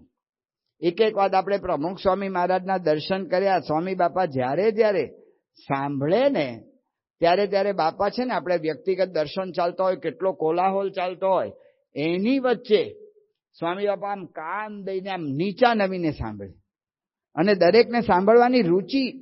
એક વખત અટલાદરા સ્વામી બાપા આવેલા અને અટલાદરા અમે મળવા ગયા હતા, અને બીજા 2 મંદિરના સંતો આવી ગયા, અને એક જ રાત સ્વામી અટલાદરા રોકાવાના હતા. જમી રહ્યા સ્વામી. જમી રહ્યા પછી બધા હરિભક્તો મળવા આવ્યા. તે હરિભક્તો એક સાથે, કારણ કે એ બધા રાહ જોતા હતા કે એક રાત છે તો આપણો ચાન્સ લાગી જાય. એ બધા એક અહીંથી આમ 4-5 જણા બધા એવી રીતે ટોળા બંધાવા માંડ્યા. એટલે સ્વામી બાપાએ પુણ્ય પ્રકોપ પ્રગટ કર્યો કે ભાઈ બધાને લાઈનમાં લાવો, ને એમ કહો જેને ઉતાવળ હોય ને આવતીકાલે આવે. તો હવે બધાને પછી સંતોએ લાઈનમાં ગોઠવી દીધા. બધું લાઈનમાં બધું પતી ગયું, બધાને સાંભળી લીધા. પછી અમારા જેવા આવ્યા હતા એની હારે ખાનગી કરી લીધી. 11 વાગે બાપા આરામમાં પધારતા. બાપા હારે ગમત સંતો કરતા હતા કે આપે એવું કહ્યું કે જેને ઉતાવળ હોય આવતીકાલે આવે. પણ ઉતાવળ છે એટલે જ ગીર્દી કરે છે. પણ સ્વામી કે આપણે શું કરીએ? એક અહીંથી બોલે, એક અહીંથી બોલે, એક અહીંથી બોલે, એક અહીંથી બોલે, કાંઈ આપણને સંભળાય નહીં કે એને પ્રશ્ન શું છે. પછી સ્વામી કે આપણે હા હા કરીને આશીર્વાદ આપી દઈએ. તો સંતોએ પ્રશ્ન પૂછ્યો કે તમે સાંભળ્યું નથી ને, ખાલી હા કરીને આશીર્વાદ આપ્યા હોય એ આશીર્વાદ ફળે કે ના ફળે? સ્વામી કે સામાવાળાની શ્રદ્ધા હોય ને એટલે ફળે કે છે. પણ કહેવાનું શું કે એક એકને સાંભળવાની રુચિ. એક પત્ર એવો આવો તો કેટલા પ્રસંગો બની ગયા. પત્ર પ્રમુખ સ્વામી મહારાજ પર આવ્યો, ખબર જ ના પડે. સ્વામી 5 થી 10 મિનિટ કાઢી સ્વામી પત્ર બાજુ મૂકી દીધો. બીજા 30-40 પત્ર હતા, સ્વામી બધા વાંચી લીધા. હવે ઊભા થવાનો સમય થઈ ગયો. ફરી સ્વામી ઓલો પત્ર લીધો, ફરી 5 મિનિટ કાઢી. પછી સ્વામીએ ધર્મચરણ સ્વામીને કહ્યું કે એક કામ કરો, આપણને આ શું કહેવા માંગે છે ને સમજાતું નથી, એટલે આમને ફોન કરો અને ફોન કરીને એમને કહો કે તમે ફરી વાર એવી રીતે લખીને મોકલો કે તમારો પ્રશ્ન અમને સમજાય. જો આ રસ લઈને, સામેવાળામાં રસ લઈને આવી રીતે સાંભળવું ને, એને મોડર્ન સાયકોલોજી કહે છે કે એને માનસિક હવા આપી. માનસિક હવા આપી. એનું નામ ભગવાન મહારાજ કહે છે આપણને કે માણસાઈ. મહિમા સમજીને એની વાતે કરીને ચાકરી કરે, એની ચિત્તે કરીને ચાકરી કરે, એના મનને પ્રસન્ન કરે. એનો મહિમા સમજી, એનો મહિમા સમજીને એ જે રીતે રાજી થતા હોય ને એવો પ્રયત્ન કરવો પડે કે કઈ રીતે રાજી થાય છે ખ્યાલ રાખવો પડે. રીડર ડાયજેસ્ટ સામયિક આવે છે માસિક, એમાં બહુ વર્ષો પહેલા લેખ આવેલો. એમાં લેખમાં પૂછ્યું હતું કે તમારી પત્નીને કયો રંગ ગમે છે કહો. કેમ આવું પૂછ્યું? રંગ ગમે છે પતિને ખબર જ ના હોય, સાડીઓના ઢગલા કરે, ઓલાને કાંઈ રાજી ના થાય. એને ચિત્તે કરીને પ્રસન્ન કરવા હોય તો એનો મહિમા સમજીને એને શું શું જુએ છે એનું ધ્યાન રાખવું પડે. અમેરિકામાં આપણા એ ગરીબ ભગતને કારની વ્યવસ્થા નહોતી, કાર ખરીદી ગમે તેમ કરીને, બધા પૈસા ભેગા કરી કાર ખરીદીને ઘરમાં બધા ઉદાસ થઈ ગયા. એટલે તમે બધા કહેતા હતા એટલે તો કાર લીધી, પણ કે રંગ બોગસ લાવ્યા. આટલું ઝીણું ઝીણું બધું ધ્યાન હોય, એ ધ્યાન રાખવું પડે. પ્રમુખ સ્વામી એક હરિભગત આપણા હતા અમેરિકામાં, એના છોકરાએ કહ્યું કે મારી સાથેના બધા વિદ્યાર્થીઓ ડિઝનીલેન્ડમાં ગયા હોય, બીજે ક્યાંક ગયા હોય, એની બધી વાતો કરે છે. હું કાંઈ કરી નથી શકતો, તે મને ડિઝનીલેન્ડમાં લઈ જાઓ ને. એના બાપા શું કે, વચનામૃત વગર બીજામાં માલ માને એના મોહ કહેવાય. અલ્યા ભાઈ સાહેબ, આ છોકરાને ઉપદેશ આપવાનો નથી. આ પ્રમુખ સ્વામી મહારાજ ને મહંત સ્વામી મહારાજે આનું આયોજન કરે છે. અમે 80માં સ્વામી સાથે પરદેશ પ્રવાસમાં હતા. પ્રમુખ સ્વામી મહારાજ ન્યુયોર્કથી અમે બેઠા, રસ્તામાં એક જગ્યાએ જમ્યા. ઓલું ત્યાં તો બધા બગીચા ગાર્ડન આવે છે, ત્યાં જમ્યા ખુલ્લામાં. સ્વામી આરામે ના કર્યો, સીધા આગળ વધ્યા અને લગભગ 5 વાગે નાયગ્રા ફોલ્સ પર પહોંચ્યા. અને પછી આગળ ટોરોન્ટો જવાનું હતું. નાયગ્રા ફોલ્સ પર પહોંચ્યા એટલે અમને એમ કે બાપાને ફોલ્સ જોવાનો બાકી હશે, એટલે બાપા આપણી હારે આવે છે. જેવા પ્રમુખ સ્વામી ગાડીમાંથી ઉતર્યા ને, સ્વામીએ કહ્યું કે જો હું આની પહેલા એક વખત અહીંયા આવી ગયો છું, મેં ફોલ્સ જોયો છે, એટલે તમે બધા એક ઝાડની જગ્યાએ ઝાડ નીચે સ્વામી ગયા. સ્વામી કે તમે બધા ફોલ્સ જોઈ આવો, જેટલો સમય લેવો એટલો લેજો, હું અહીંયા બેઠા બેઠા હરિભક્તોને કથા વાર્તા કર્યા કરીશ. 2.5 કલાક અમે ફર્યા. 2.5 કલાક સુધી પ્રમુખ સ્વામી મારા ઝાડ નીચે બેસીને કથા વાર્તા કરી. ફોલ્સ સામે ગયા જ નહીં, કે એમને ઈચ્છા જ નહોતી ફોલ્સની. પણ આ લોકો બધાને ગમે છે ને, તો મારે આ ચિત્ત પ્રસન્ન. ઓલા એક ભાઈ સર્કસમાં 3જી વાર ટિકિટ લેવા ગયા. ટિકિટ આપનારે કહ્યું કે તમને સર્કસ બહુ ગમે છે? 3જી વાર આવ્યા. એ કે મને નથી ગમતું, મારા પૌત્રને બહુ ગમે છે, એટલે હું આ 3જી વાર ટિકિટ એની સાથે જવા માટે લઈને લેવા આવ્યો છું. એટલે કે એને ચિત્તે કરીને, એ જે રીતે રાજી થાય એવી રીતે એનો પ્રયત્ન કરે તો માણસાઈ કહેવાય. હવે આ બધી વાતો સ્વામીએ કરી કે એકબીજાને સમજવાની કોશિશ કરે, મોટું મન રાખે. આ બધી વાતો કેવી છે કે બોલું આપણે કહ્યું, કાનથી શબ્દનો ભાવ સાંભળવો, આંખથી વર્તન સાંભળવું, હૃદયથી લાગણી સાંભળવી. આ બધી વાતો સાંભળીએ છીએ ને હું કરું છું તોય હું ભૂલી જાઉં છું. મારું બોલું આ દ્રઢ થવું બહુ અઘરું છે. કારણ કે આ બધી વાતો કેવી છે, આપણા અહમ તોડવાની વાતો છે, એટલે અંદર ઘૂસતી નથી. એટલા માટે પ્રમુખ સ્વામી મહારાજે આપણને ઉપાય એક બતાવ્યો કે ઘર સભા કરો. આપણે બીજું કંઈ કદાચ નહીં આવડે ને નહીં કરી શકીએ ને, પણ એક ઘર સભા કરશું ને તોય ઘણો ફેર પડશે. ઘર સભા કેટલું મોટું કામ કરે છે. આપણા એક લલિતભાઈ નામના હરિભગત, ભામોદરા ગામના, 85 વખતના પ્રકાશમાં લેખ આવેલો. ભામોદરા ગામના લલિતભાઈ. હવે લલિતભાઈએ સંતોને આવીને વાત કરી કે મારા ઘરમાં મને જવાની ઈચ્છા જ થતી નથી. તો સંતોએ કહ્યું કેમ એવું? કે ઝઘડા એટલા થાય છે. કે કેટલા માણસ છો ઘરમાં? કે ઘરમાં 3 જ માણસો. 3માં ઝઘડા ગયા. ઝઘડામાં હું તો બહાર જ છું, 2ના જ ઝઘડા થાય છે, મારી પત્ની ને મારી બાના.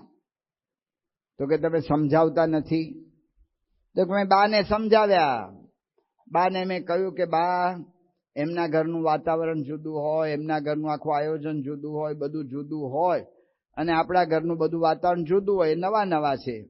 તો પછી તમારે બહુ એમની પાછળ કટકટ ના કરવી, સૂચનો ના આપ્યા કરવા. તમારે થોડું છોડી દેવું, લેટ ગો કરો.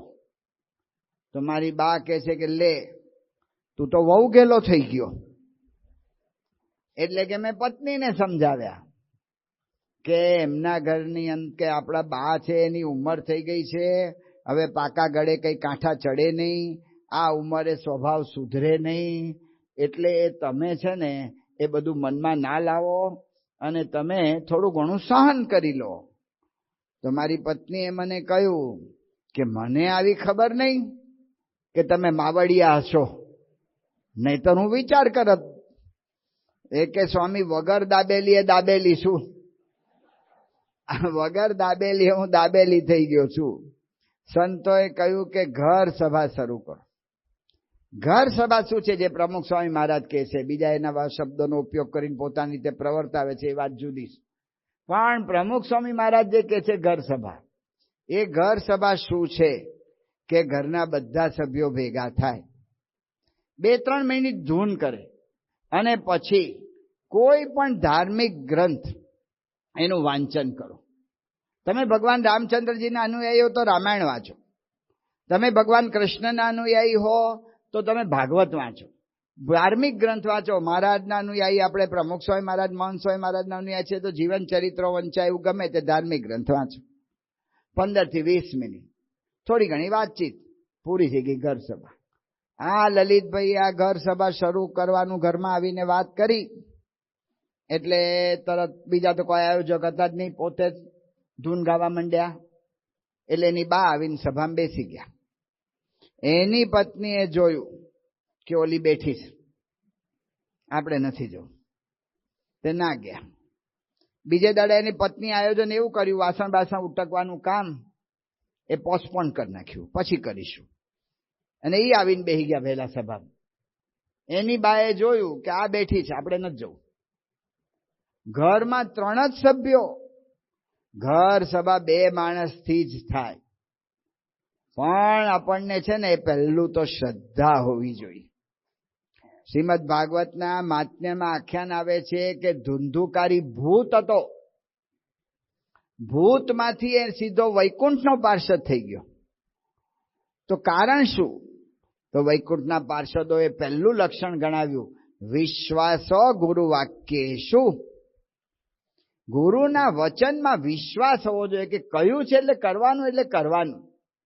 એમાં પછી બુદ્ધિ નહીં નાખવાની. તો લલિતભાઈએ શ્રદ્ધા રાખી. ગુરુના વચનમાં શ્રદ્ધા રાખવી પડે. પ્રમુખ સ્વામી મહારાજે પણ કહ્યું છે કે શ્રદ્ધા રાખવી પડે. આ સ્વભાવ બદલવાની વાત છે, નાની વાત નથી. તો 5 દિવસ, 15 દિવસ, 25 દિવસ, 30 દિવસ ઘરમાં 2 જ સભ્યો સભામાં, 2, કાં તો પત્ની 2, કાં તો બા 2. 40 દિવસ, 50 દિવસ, 60 દિવસ 2 જ સભ્યો બેસે. તોય ઘર સભા મૂકી નહીં કે નથી થતું આમાંથી કાંઈ. 90 દિવસે 3 મહિને એવું કામ થયું, 2 બેઠા અને પછી ઘરમાં વાતો ચીતો બેયને થવા માંડી. એમાં સત્સંગ શિક્ષણ પરીક્ષા આવી. તેના પત્નીને સત્સંગ નહીં, એટલે સત્સંગનું જ્ઞાન લેવા માટે બા પાસે જવું પડે. બાને પૂર્વા પર સંબંધો, જોડકા જોડો, આવું બધું નવું કંઈ આવડે નહીં. એ તો જૂના જમાનામાં ભણેલા, એટલે બાને ઓલા પાસે શીખવું પડે. એવો સંપ થઈ ગયો કે લલિતભાઈએ લખ્યું કે હું વરસ કે 2 વર્ષ બહાર જતો રહું ને તોય મારા ઘરમાંથી ઊંચા સાબે એક શબ્દ બોલાશે નહીં. આ ઘર સભા. કનોજી ઠાકર, આપણે ત્યાં મુંબઈની અંદર સભામાં જોયેલું, પ્રમુખ સ્વામી મહારાજની જન્મ જયંતિ, આ બધા પ્રસંગો અજમાવેલા છે. આ કોઈ કલ્પના નથી, વાસ્તવિકતા છે. પ્રમુખ સ્વામી મહારાજે જે આ આંદોલન કર્યું એનાથી હજારો ઘરમાં જે ફેર પડ્યો છે, આ એના બનેલા પ્રસંગો છે. 2008નું જૂન મહિનાનું પ્રકાશ અને 2018નું મે મહિના અને જૂન મહિનાનું પ્રકાશ, ઘર સભાના કેટલા પ્રસંગો આપ્યા છે ને એ તો ખાલી થોડાક જ. આવા તો અનેક પ્રસંગો ઘર સભાના છે. એમાંથી કનોજી ઠાકોરની વાત આપણે કરતા હતા. ડીવાય પાટીલ સ્ટેડિયમમાં પ્રમુખ સ્વામી મહારાજનો જન્મજયંતિ મહોત્સવ આપણે ઉજવ્યો અને ત્યાં 50,000 માણસોની સામે એણે વાત કરી હતી કે મારા ઘરમાં કેટલા પ્રશ્નો હતા, ઝઘડા ને ઝઘડા જ. રાતના 2 વાગે કનુજી ઠાકોર એના સસરાને ફોન કરે, તમારી દીકરીને લઈ જાઓ મારા ઘરમાંથી. 2 વાગે એક તો કોકનો ફોન આવે ને તોય આપણને ગભરામણ થઈ જાય છે કે મારું વાલું શું હશે આટલું બધું. અને એમાં વળી આવા સમાચાર આવે, એ દીકરીના બાપની ઊંઘ કેવી હરામ થઈ જાય. આટલા પ્રશ્નો નક્કી થઈ ગયું હતું કે છૂટાછેડા જ લઈ લેવા. એમાં કનુજી ઠાકોરને સત્સંગ થયો. સત્સંગ થયો, રવિ સભામાં આવતા થયા. એમાંથી એમણે જાણ્યું કે આ ઘર સભા ઉપાય છે કુટુંબમાં એકતા લાવવામાં. ઘર સભા ચાલુ કરી. પ્રકાશમાં લખે છે કનુજી ઠાકોર, મારો સ્વભાવ બહુ જિદ્દી હતો, ધીમે ધીમે શાંત થવા માંડ્યો અને એને લીધે અમારા ઘરમાં એકતા થવા માંડી. આજે અમારા ઘરનું વાતાવરણ મંદિર જેટલું શાંતિમય થઈ ગયું છે. જ્યાં રાવણ રાજ્ય સ્થપાયું હતું ને ત્યાં રામ રાજ્ય થયું. આ ઘર સભા. આવા તો કેટલાય પ્રસંગો. નરેન્દ્રભાઈ સોની વિસનગરના, કે ઘરમાં બધા સમૂહમાં રહે પણ કોઈની અંદર અંદર મનમેળ નહીં. 2 દીકરાઓ, સાસુ વહુ, 2 સાસુ સસરા બધા ભેગા. હવે ઘરમાં મનમેળમાં દેરાણી જેઠાણી તો અબોલા.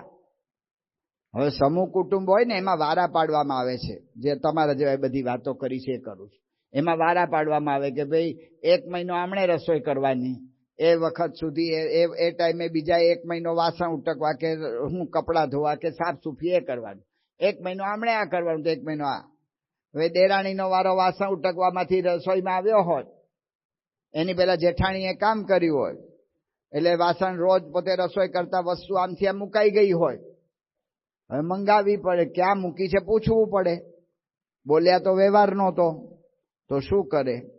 ટાબરિયાને બોલાવે, જાતો તારી કાકીને પૂછને કે તેલ ક્યાં મૂક્યું છે. તે ઓલી કાકી વળી ફરી પૂછાવડાવે કે તારી માને પૂછને કે ઓલો ધોકો ક્યાં મૂક્યો છે. આવી રીતે ઘરનો વ્યવહાર ચાલે. એ ઘરમાં ઘર સભા શરૂ થઈ અને ધીમે ધીમે સંબંધ થતો ગયો. બધા ભેગા બેસતા ગયા અને નરેન્દ્રભાઈ લખે છે કે અમારા ઘરની અંદર અત્યારના દેરાણી જેઠાણી બેના સંબંધો બે બહેનો જેવા થઈ ગયા છે. આ થઈ શકે છે. ભરૂચમાં આપણા હરિભગત નવા પરણ્યા, સાસુ વહુના પ્રશ્નો થયા, એના પત્ની શાક લેવા ગયા ત્યાંથી પિયર જતા રહ્યા. આ બધા શાકની રાહ જોયા કરે, ઓલા પિયરમાં પહોંચી ગયેલા. તો ત્યાંથી બધું બોલાવા ગયા, તે ઝઘડા કર્યા સામેવાળા પક્ષોએ અને કેટલું બોલી ગયા. શું કરવું હવે? એક વખત પતિ પત્ની કંઈક ભેગા થઈ ગયા, કંઈક બજારમાં કે ક્યાંક. છોકરાએ પૂછ્યું એની પત્નીને કે ભાઈ તારે શું વિચાર છે? એ કે મને તમારી હારે કોઈ વાંધો નથી, તમારી માં હારે વાંધો છે. એ એટલી કટપટ બટપટ કરે છે ને, એટલે કે છે કે હવે તમે એનું કંઈક કરો તો હું આવું, કાં તો એને બીજે મૂકી દો. હવે બીજે કેમ ના મૂકાય? એકનો એક છોકરો રાખવા તો પડે જ ઘરમાં. તો એને ઘર સભા શરૂ કરી. ઘર સભામાં બાને બેસાડવા માંડ્યા, બધી વાતો થવા માંડી, બધું થઈ ગયું, વાતાવરણ થોડું થઈ ગયું. મહિના પછી એની પત્નીને કહ્યું કે હવે પ્રશ્ન નહીં થાય, આવો. એ ઘર સભામાં બેસતા થઈ ગયા. ભરૂચના લોકોના કુટુંબનો લેખ આવ્યો છે પ્રકાશમાં. અમારા ઘરની અંદર સાસુ અને વહુ એ બેયના સંબંધો માતા ને દીકરી જેવા થઈ ગયા છે. આવા તો કેટલાય પ્રસંગો. બાળકોને સંસ્કાર પડ્યાના કેટલા, બધા કેટલા. યોગેશ નામનો છોકરો, એનો બાપ જેમ કે ને એમ તરત હામો થાય, એટલે બાપ ઢોલ ધપાટ કરે અને પછી પછતાય. એના ઘરમાં ઘર સભા શરૂ કરી. યોગેશને કહ્યું કે બેસજે. બેસે તો યોગેશ છે નો મારવાલો, તે મારવાલો ગાંઠે જ નહીં, એ જ ટાઈમે બીજે ભાગે. કાંઈ વાંધો નહીં. શ્રદ્ધા રાખીને ઘર સભા ચાલુ રાખી. ધીમે ધીમે યોગેશ બેસતો થઈ ગયો અને બાળ મંડળનો સંચાલક થઈ ગયો. થઈ શકે છે. આવા તો કેટલાય પ્રસંગો, હજારો. ટાઈમ નથી આપણે એટલે બધા કહેતા નથી, પણ ઘર સભાથી લાભ થાય છે. એમાં વિશ્વાસ હોવો જોઈએ, કરવી છે. આપણે ઘર સભાની વાત સ્વામી બાપાએ તો રોજ કરવાની કહી હતી. એમને ટાઈમ નથી, ફલાણું નથી, ઢીકણું નથી, એવા બધા કેટલાય બધી વિનંતી મધ્યસ્થ કાર્યાલયને કરી. એટલે મધ્યસ્થ કરે હું, એટલે એને પછી છૂટ આપી કે ભાઈ અઠવાડિયે 2 વાર કરો. પણ 2 વાર ખાલી જે ઝાડને પાણી પાવામાં આવે ને, એ ઝાડમાંથી રસદાર ફળ લેવાની અપેક્ષા ના રખાય. અમેરિકામાં તો 1 વાર કરી નાખી, એમાં તો શું ફળ આવે એ જ પ્રશ્ન. પણ આ તો ટપક સિંચાઈ જોઈએ, ડ્રીપ સિસ્ટમ. રોજ થોડું થોડું થોડું થોડું પડવું પડે તો એના ફળ છે ને રસપૂર્વક આવે. એમ ટાઈમ ના હોય તો અઠવાડિયે 2 વાર વિશેષ ટાઈમ રાખો ને બીજા દિવસોમાં ખાલી 15 મિનિટ કરો, ખાલી 20 મિનિટ કરો. યોગીજી મહારાજે કહ્યું છે કે પ્રગટની 1 આજ્ઞા એ બીજી કરોડ આજ્ઞા કરતા મોટી છે. આ એક જ ઉપાય છે, બીજો કોઈ ઉપાય જ નથી. આપણને પરિવારમાં આમ કરું તેમ કરું, કે આ સાયકાટ્રિસ્ટ આમ કે છે, ફલાણા આમ કે છે, એના કરતા પ્રયોગ કરી જોવા જેવો છે ઘર સભા. કારણ કે બુદ્ધિથી સમજાશે નહીં, પણ પ્રયોગ કરે ને એને ખબર પડશે. એક વાત કરીને પૂરું કરું. જૂના જમાનાની વાત છે. જૂના જમાનામાં કાઠિયાવાડમાં ઘણા બધા સ્ટેટ હતા. કોઈ 2 ગામના રાજાનું સ્ટેટ, કોઈ 3 ગામનું સ્ટેટ, કોઈ 5 ગામના રાજા, કોઈ 4 ગામના રાજા, એવા સ્ટેટ નાના નાના. એક રાજા 2 ગામના હતા. એના સ્ટેટમાં એક વૈદ રહે. એ વખતે ડોક્ટર નહીં, વૈદ રહે.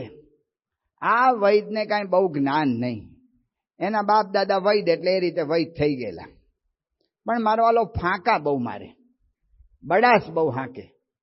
મારી પાસે કોઈ પણ દર્દ લાવો, મારી પાસે એની દવા છે. દવા શું? એને એક વસ્તુ જ આવડે, હરડે આપે. હરડે શું છે કે જે હરડે લે ને એટલે એને 5 થી 6 વખત રેચ લાગે, કહેતા કે સંડાસ જવું પડે. એનું પેટ સાફ થઈ જાય. પેટ સાફ થઈ જાય એટલે રોગો બધા શાંત થઈ જાય. આયુર્વેદનો સિદ્ધાંત કે અંદરથી બધું ઓલું કચરો કાઢી નાખો એટલે તમને બહારથી પ્રશ્ન ના થાય. એટલે હરડે આપે. પણ ફાંકો બહુ મારે કે મારી પાસે કોઈ પણ દર્દ લાવો, મારી આગળ એની દવા છે. કોઈ પણ પ્રશ્ન મારી પાસે લાવો, મારી આગળ એની દવા છે. હવે એમાં એવું થયું કે રાજા ને રાણીને બેને અંદર અંદર કંઈક પ્રશ્ન થયો. તે રાણી રીસાઈ ગયા, અબોલા લીધા અને રાજાને મળવાય ના આવવું પડે એટલે રાણીવાસમાં જતા રહ્યા. રાજાએ બહુ પ્રયત્ન કર્યા મનાવવાના, સમજાવવાના, પણ આ તો ગાંઠિયાદની માને જ નહીં. હવે શું કરવું? કોઈ ઉકેલ મળ્યો નહીં. રાજાને વિચાર આવ્યો કે ઓલો વૈદ કહે છે કે કોઈ પણ પ્રશ્ન મારી પાસે લાવો, એની દવા મારી પાસે છે. તે વૈદને બોલાવ્યા કે આ અમારે પતિ પત્નીનો પ્રશ્ન થયો છે, આની કોઈ દવા ખરી? કે ખરી કે કઈ? કે હરડે. એટલે હરડે રાજાને 3 પડીકી આપી દીધી. એક પડીકીમાં 5 થી 6 વખત સંડાસ જવાનું થાય. રાજા બચારા 15 થી 20 વાર જઈ આવ્યા. પગ પગ ઢીલા પડી ગયા, રાજા એકદમ થાકી ગયા. એટલે રાજા તો હુઈ ગયા પથારીમાં હુઈ ગયા. અને રાજસભામાં એમને કંઈક મીટિંગ નક્કી કરી હશે. રાજા ગયા નહીં. મંત્રીઓને ખબર પડી કે રાજા બીમાર પડ્યા છે એટલે બધા જોવા આવ્યા. મોટો માણસ બીમાર પડે એટલે બધા જોવા જાય, એટલે જોવા ગયા રાજા. એનાથી ગામમાં ખબર પડી કે રાજા બીમાર પડે છે. તે ગામના માણસો બધા આવે રાજાના મહેલમાં, કેમ છો રાજા સાહેબ, સમાચાર પૂછવા. રાણી ઝરૂખામાંથી જોયું, મારા વાલા આટલા બધા માણા આમ જાય છે કેમ આ રાજાના મહેલ તરફ? આટલા બધા કેમ જાય છે? તો પછી એને તપાસ કરવા માટે ઓલા રાજાનો સેવક હોય ને એને બોલાવ્યો. પસાય તો કહેવાય, એ મારા વાલા બોલવામાં હોશિયાર હોય. એને પૂછ્યું કે શું થયું? કે જો રાજા સાહેબ એકદમ ઢીલા પડી ગયા છે, હુઈ ગયા છે, હાલતા ચાલતા એ નથી, પગ બગ ઠંડા થઈ ગયા છે, હું થશે કાંઈ ખબર પડતી નથી. એટલે રાણીને થયું કે ગયા આ તો મરી જ જવાના, અને મારે આખી જિંદગી અફસોસ રહેશે કે એની છેલ્લી સેવામાં હું નહોતી. એટલે રાણી દોડતી ગઈ ત્યાં રાજાના મહેલમાં, અને જ્યાં રાજા સૂતા હતા ત્યાં પગ દબાવવા માંડ્યા. રાજાએ આંખો ખોલી. રાણીએ કહ્યું કાંઈ જોઈતું કરતું હોય કહેજો. આ જ જોઈતું હતું, તમે આવો ને એટલું જ જોઈતું હતું. રાજાને થયું મારું વાલું આ હરડેથી પતિ પત્નીના પ્રશ્ન સુધરે એવું કોઈ દાડો આપણને મનાતું નથી, પણ અનુભવાય છે. રાજાને વિશ્વાસ બેસી ગયો. એમાં એવું થયું, મહિના પછી એક બીજા 4 ગામના રાજા હતા. એણે આ રાજા પર ચડાઈ કરવા માટે તૈયાર કર્યું. એનું સૈન્ય લઈને આવતા હતા. રાજાને ખબર પડી ગઈ. રાજાએ જોયું કે ભાઈ પૂછાવ્યું એનું સૈન્ય કેટલું છે? કે એનું 400. કે આપણું તો 200 માણસનું જ સૈન્ય છે, 400 ની અમે તો પહેલા જ ધડાકે હારી જવાના. મંત્રીઓને ભેગા કર્યા કે કેવી રીતે લડવું કે જીતાય. બધાએ બહુ બધો વિચાર કર્યો અને કંઈ સૂઝ્યું જ નહીં. રાજા કહે બુદ્ધિ બંધ કર દો, વૈદને બોલાવો. વૈદને કહ્યું કે આ પ્રશ્ન આવ્યો છે, આની કોઈ દવા ખરી? કે ખરીન? કે કઈ દવા? કે હરડે. એટલે હરડે કે તમારે કેટલા સૈનિકો છે? કે મારા 200 સૈનિકો. કે બધાને એક એક પડીકી આપી દો. બધાને એક એક પડીકી આપી દીધી. હવે ઓલા રાજાને ખબર નહીં કે આનું સૈન્ય કેટલું છે. એટલે એણે શું કર્યું કે ઝાડ ઉપર, કારણ કે જૂના જમાનાની વાત, ગામમાં ઘરમાં સંડાસ નહીં, પાદરે બધાએ જવાનું. એટલે એણે જ્યાં આર્મીનો બેઝ હતો ને એ બાજુ ઝાડ ઉપર જાસૂસો બેહાડી દીધા. હવારના પોરમાં કેટલા જણ અહીંયા લોટા ડબલા લઈને આવે છે એને તમારે ગણી નાખવાના. એટલે આપણને ખબર પડી જશે કે આશરે આનું સૈન્ય આટલું છે. આ તો બધાએ હરડે લીધેલી, એક એક જણ 5-5, 6-6 વાર. ઓલાએ 1200 ગણ્યા. એટલે મરી ગયા. આપણે 400 છીએ, એની અમે 1200 ઉભા જ ના રહે, હાલો બીજે જતા રહીએ. એમ હરડે છે ને ખબર ના પડે, અનુભવો તો જ ખબર પડે. એમાં ઘર સભા એવી જ છે. બુદ્ધિ બંધ કરીને મહંત સ્વામી મહારાજે કહ્યું, પ્રમુખ સ્વામી મહારાજે કહ્યું, એટલે રોજ કરવાની. સબ દર્દો કી એક દવા, ઘર સભા. શ્રી સ્વામિનારાયણ ભગવાનની જય.